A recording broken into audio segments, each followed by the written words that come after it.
Big TV ప్రేక్షకులకి నమస్కారం. నేను మీ చిలకమర్తి ప్రభాకర్ చక్రవర్తి శర్మ. మన సనాతన ధర్మంలో ఏ వ్యక్తికైనా ఏవైనా సమస్యలు వస్తే ఆ సమస్యల నుంచి బయటపడడానికి అనేక రకాలైనటువంటి మార్గాలు చెప్పడం జరిగింది. విశేషంగా అనారోగ్య సమస్యలు కావచ్చు, ఆరోగ్య సమస్యలు ఇలాంటివి ఏర్పడినప్పుడు ఈశ్వర ఆరాధన చేసుకోమని, మృత్యుంజయ మంత్రం వంటివి పఠించుకోమని, లేదా వారిని రుద్రాభిషేకం వంటివి చేయమని, అలాగే విశేషించి ఎవరికైనా ధనపరమైనటువంటి సమస్యలు వచ్చినప్పుడు లక్ష్మీదేవిని పూజించమని, కనకదారా స్తోత్రం వంటివి చదువుకోమని, అలాగే ఎవరికైనా విశేషించి విద్యపరమైనటువంటి సమస్యలు వచ్చినప్పుడు, విద్యలో ఇబ్బందులు కలిగినప్పుడు హయగ్రీవ స్తోత్రం కావచ్చు, దక్షిణామూర్తి స్తోత్రం వంటివి చదువుకోమని. ఈ రకంగా మనకి ప్రతి సమస్యకి ఏదో ఒక సమాధానం ఉన్నది.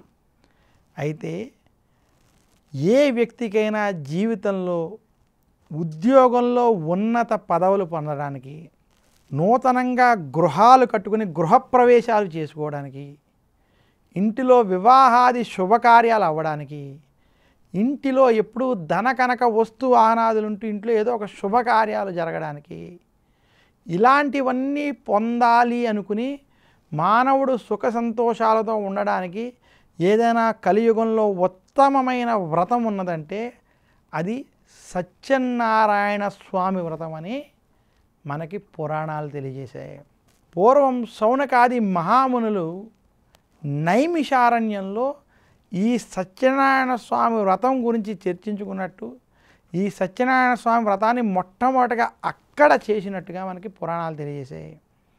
అందుకనే మనం ఎక్కడ సత్యనారాయణ స్వామి వ్రతాన్ని ఆచరించినప్పటికీ, మన స్వగృహములో, ఇంటిలో లేదా అన్నవరం వంటి క్షేత్రంలో ఆచరించినప్పటికీ నైమిషారణ్యంలో ప్రత్యేకంగా సత్యనారాయణ స్వామి వ్రతం ఆచరించడం విశేషంగా చెప్పబడుతుంది.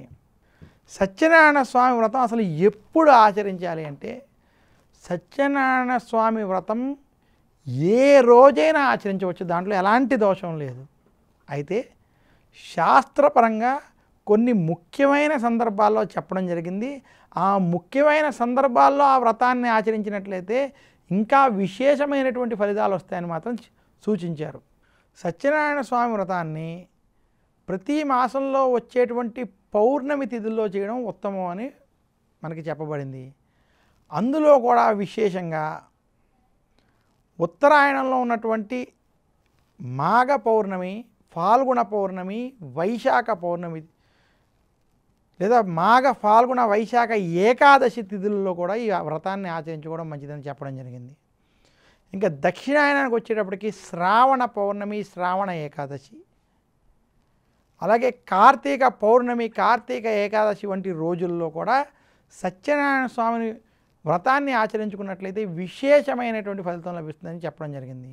ఏదైనా గృహారంభం, గృహప్రవేశం వంటి శుభకార్యాలు చేసుకున్నా, వివాహం వంటివి ఆచరించుకున్నాక కూడా సత్యనారాయణ స్వామి వ్రతాన్ని ఆచరించుకున్నట్లయితే వారికి ఉన్నటువంటి దృష్టి దోషాలు తొలగి వాళ్ళకి శుభ ఫలితాలు కలుగుతాయని కూడా శాస్త్రాలు తెలియజేస్తున్నాయి. ఇంతటి విశేషం ఉన్నటువంటి వ్రతం సత్యనారాయణ స్వామి వ్రతం. కలియుగంలో ఏ వ్రతం ఆచరిస్తే త్వరగా శుభ ఫలితాలు పొంది ఆ కష్టాలు దాటి బయటకు వస్తారు అని ఆలోచించి చూడగా అందులో ఉత్తమమైన వ్రతం సత్యనారాయణ స్వామి వ్రతం అని, కలియుగంలో అందరినీ తరింపజేసేటువంటి వ్రతం ఈ వ్రతం అని చెప్పబడింది.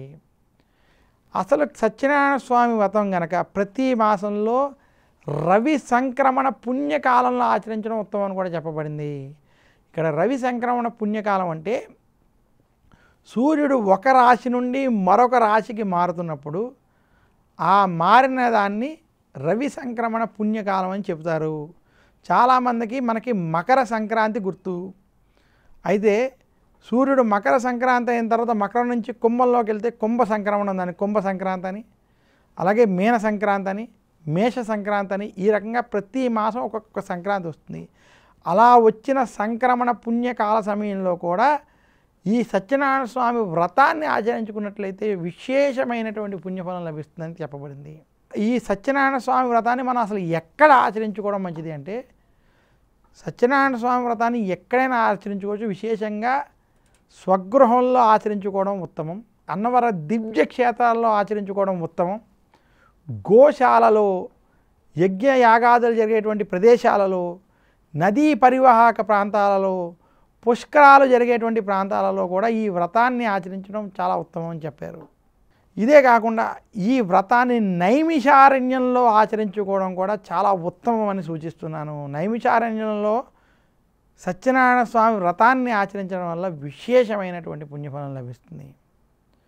ఇదే కాకుండా నూతనంగా నిర్మించినటువంటి గృహంలో ఈ వ్రతాన్ని ఆచరించుకోవడం, సంవత్సరంలో ఒక్కసారైనా సత్యనారాయణ స్వామి వ్రతం ఆచరించుకున్నటువంటి వారికి ధన కనక వస్తు వాహనాదులకి ఎలాంటి లోటు లేకుండా సుఖ సంతోషాలతో ఆయురారోగ్య ఐశ్వర్యాలతో వాళ్ళు ఉంటారు. ఇంటిలో వారికి అనారోగ్య సమస్యలు వంటివి లేకుండా ఆరోగ్యం, సుఖం, సంతోషం, భార్యాభర్తల మధ్య అన్యోన్యత, దాంపత్య సౌఖ్యం కలుగుతుంది.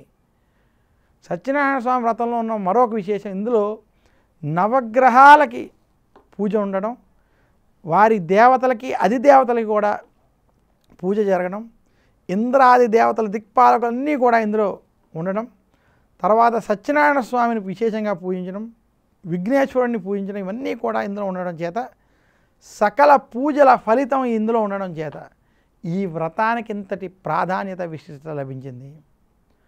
ఈ రకంగా సత్యనారాయణ స్వామి వ్రతాన్ని ఆచరించుకున్నటువంటి వారికి శుభ ఫలితాలు కలుగుతాయని తెలియజేస్తున్నాను.